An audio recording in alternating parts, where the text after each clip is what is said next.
Toxic algae blooms are prompting advisories across Cape Cod. Cyanobacteria, a microscopic phytoplankton that lives in ponds, has been found in Dennis, Barnstable, and Brewster.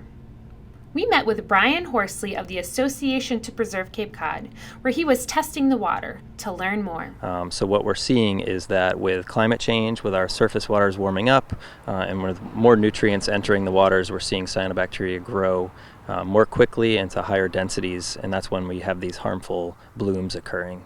And when we have harmful blooms occurring, that's when toxins can be released into the water that are concerning for people and pets and wildlife. The cyanobacteria has harmful effects on wildlife, including people and pets who come in contact with it. Yeah, so when a harmful bloom occurs, it's not a good thing for the pond itself, so it blocks out light and it can result in lower oxygen concentrations in the pond, which can be harmful to all the organisms that live in the pond. So you can end up with fish kills or freshwater mussel die-offs and things like that.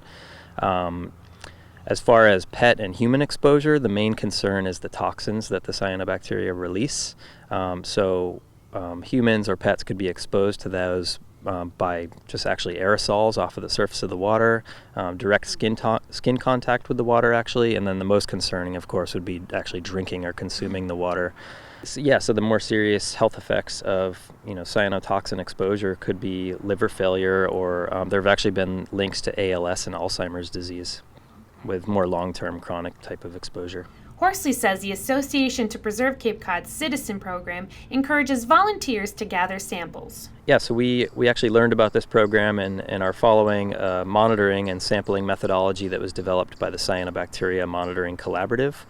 So they're a group of New England states, involves the US EPA, and then various other groups. And they produced this citizen science level monitoring methodology that is, basically you don't need scientists, you don't need an actual laboratory to do it. It's something that, you could actually do on your home, on your home countertop if you wanted to invest in the equipment. Yeah, anybody who's interested, and, it's very simple. You come out, put on some rubber boots and cast out a plankton net, grab a sample with a bottle, and then bring it over and drop it off at our lab. And we even have people helping us with some of the microscopy, looking in the microscope and identifying the different types. We followed Horsley to the lab to observe the testing process. Okay, so usually start in a lower magnification and then just take a first look and see what's in there. So I can see right away there's a lot of microcystis, which is one of the most common toxin-producing cyanobacteria that we have. But, one important thing to keep in mind, though, is that they are naturally existing, and they should be there. They're a natural part of the pond ecosystem, so just having them is not a concern. We would expect them to be just about everywhere. It's the fact that the problem arises when they grow in excessive abundance. Horsley says local vets are monitoring the impact of cyanobacteria on the pet population. Dogs are kind of the canary in the coal mine, to be honest with this, because they're the ones that are there lapping up the scum on the shoreline more often than people. Veterinarians are starting to see more occurrences. My sense is that it's generally more like itching and stuff like that, typical dog stuff.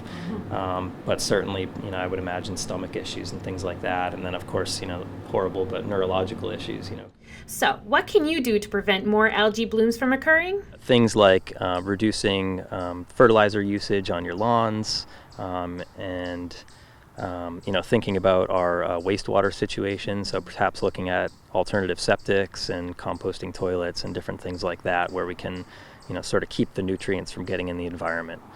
So people often ask about what can we do to fix the pond, and that's always my answer, is deal with the source of the problem first. For a cyanobacteria monitoring map, ways to get involved, and to learn more about the Association to Preserve Cape Cod, visit their website, apcc.org.